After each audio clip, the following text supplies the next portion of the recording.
Number 1 हम पाकिस्तान में अब इलेक्ट्रॉनिक वोटिंग लाने लगे। हमने जितनी भी तफ्तीश की है, जो सबसे बेहतरीन सिस्टम जिसके अंदर टेक्नोलॉजी का इस्तेमाल है और जो सारी दुनिया में जो टेस्ट जो अच्छी मिसालें हैं उसके अंदर है इलेक्ट्रॉनिक वोटिंग।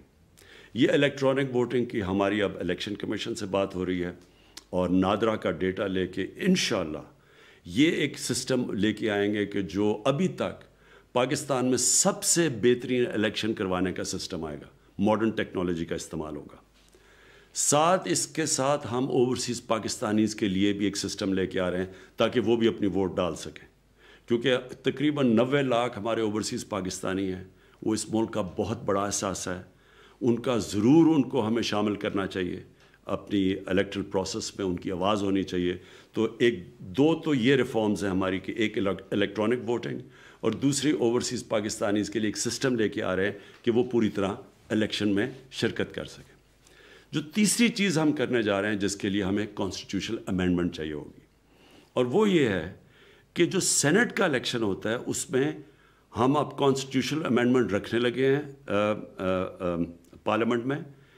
उसके अंदर हम ये चाहते हैं कि शो ऑफ हैंड्स हो, कि जो भी बजाय ये कि सीक्रेट बैलेट हो, जिसके अंदर हमें पता है कि पिछले 30 साल से ख़ास तौर पे छोटे सूबों के अंदर पैसा चलता है, एमपीज़ को पैसा दे के और उनकी वोट ख़रीदी जाती है, और जिससे सबको पता है कि क्या होता है कि वो लोग जो पार्टी में भी नहीं होते वो पैसे दे के और रिश्वत दे के आ जाते हैं सेनेट में। तो हम अब ये चाहते हैं कि शो ऑफ हैंड्स हो, सबके सामने पता चले कि कौन सी पार्टी के लोग किसके लिए वोट कर रहे हैं। इससे ये होगा कि जो पैसा चलता है और ये जो करप्शन है, ये इस सारे सेनेट के इलेक्टरल प्रोसेस में ये ख़त्म हो। तो इसके लिए हमें कॉन्स्टिट्यूशनल अमेंडमेंट रख रहे हैं, और अब इन बाकी पार्टीज़ के ऊपर है कि क्या ये अब इसको कॉन्स्टिट्यूशनल अमेंडमेंट को सपोर्ट करेंगी, क्योंकि इसके लिए 2/3 अक्सरियत चाहिए जो हमारे पास तो नहीं है। तो हम ये चाहते हैं, पता चल जाएगा जब ये आएगी सबके सामने पार्लियामेंट में कि क्या इसके लिए सारी जमातें मानती हैं, क्योंकि सब कहते हैं कि सेनेट के इलेक्शन में पैसा चलता है, सब कहते हैं।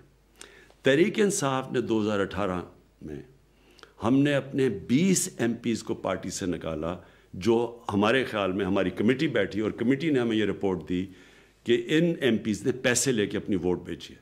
20 मेंबर्स ऑफ पार्लियामेंट जो पख्तूनख्वा की असेंबली में थे उनको हमने पार्टी से निकाला, सिर्फ इसी के ऊपर। इसलिए मैं ये चाहता हूँ कि जो अब बाकी जमातें कहती हैं कि जनाब ये सेनेट के अंदर पैसा चलता है, वो फिर हमारे साथ मिलके ये 2/3 अक्सरियत से इसको बिल को पास करें, क्योंकि ये कभी भी जो सिटिंग गवर्नमेंट है वो ये नहीं करती, क्योंकि सिटिंग गवर्नमेंट के पास वसाइल होते हैं, वो ख़रीद सकती है लोगों को। इसलिए कभी किसी सिटिंग गवर्नमेंट ने इस तरह की अमेंडमेंट नहीं लेके आए। हम लेके आ रहे हैं, और हम इसलिए लेके आ रहे हैं कि हम चाहते हैं कि पाकिस्तान में साफ़ और शफाफ इलेक्शन हो।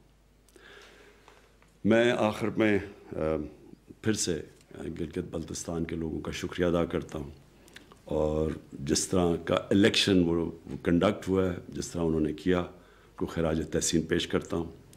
और मैं ये समझता हूँ कि जो मैच्योरिटी दिखाई और जो उन्होंने जिस तरह उन्होंने सियासी शऊर दिखाया और जो उनके इंटरव्यूज़ में वाज़े हो रहा था, ये ज़बरदस्त चीज़ है कि आगे डेमोक्रेसी के लिए, पाकिस्तान की डेमोक्रेसी के लिए ये मैं बड़ी खुशाइन चीज़ समझता हूँ।